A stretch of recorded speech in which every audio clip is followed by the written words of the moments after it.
Hello, my loves. This is Annette of AnnetteLerner.com coming at ya with a bit of a fever from the Oregon coast.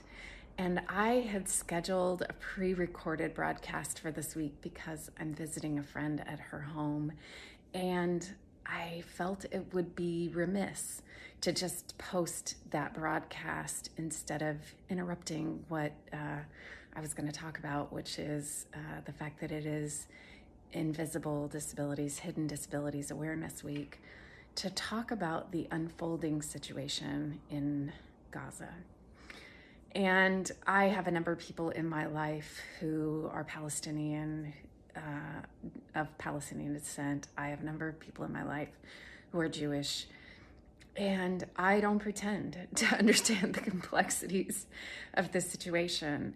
And yet, I do understand that terrorism is terrorism, and that those of us who can see that need to identify it as such, need to speak out against it, need to envelop our loved ones in our embrace of loving kindness, and to lift them up with all the support that we can. And when I'm home tomorrow, I will include in show notes ways that if you are fortunate enough to have dollars that you can contribute, organizations that are taking those dollars to feed the hungry, to provide shelter, to provide medical care.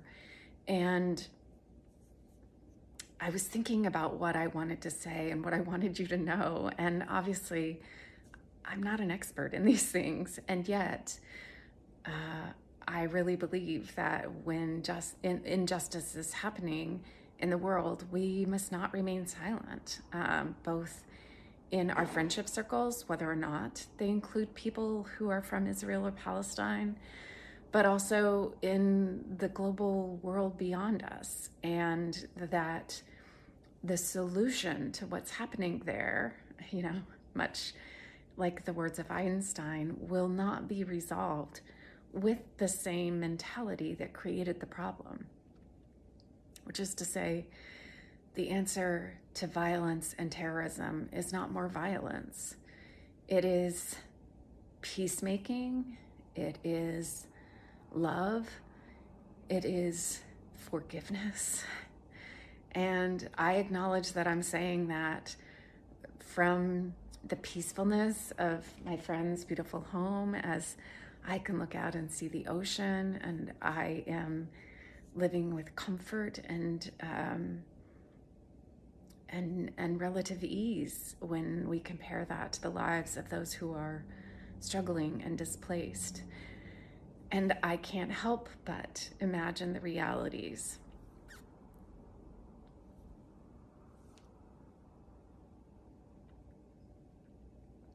of those struggling with disease and chronic conditions and disability, wondering how they will survive in these dire circumstances.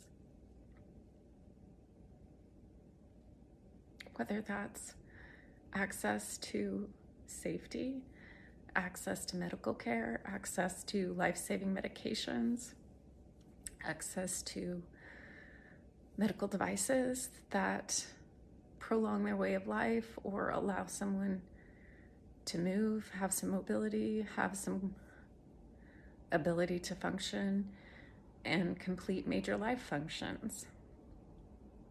It's impossible for me to fathom what that's like in the midst of a war zone, or if, heaven forbid, I were kidnapped. I do believe in the power of our consciousness, which is to say, the power of things like prayer, intention, our conscious awareness.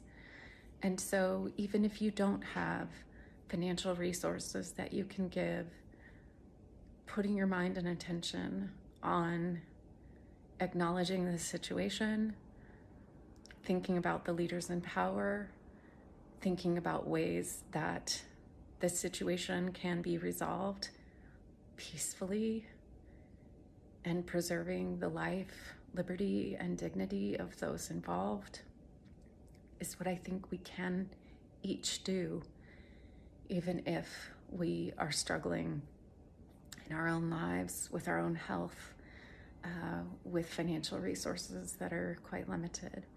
So I urge you to maybe set a timer and spend some time each day, even if it's just a few minutes, putting your thoughts and your conscious awareness there, sending prayers if that's something that you do, and contributing by raising awareness in your circles with your family and friends, educating yourself, reading news or watching news from sources that you trust. So it's with a heavy heart that I make this post, thinking about our global brothers and sisters who are suffering and wondering when, how, whether it will end, and hoping that we can all be part of a global solution. So thank you for tuning in. I love you.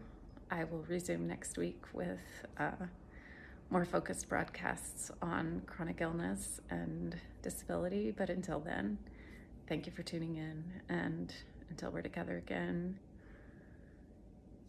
thoughts to the Middle East.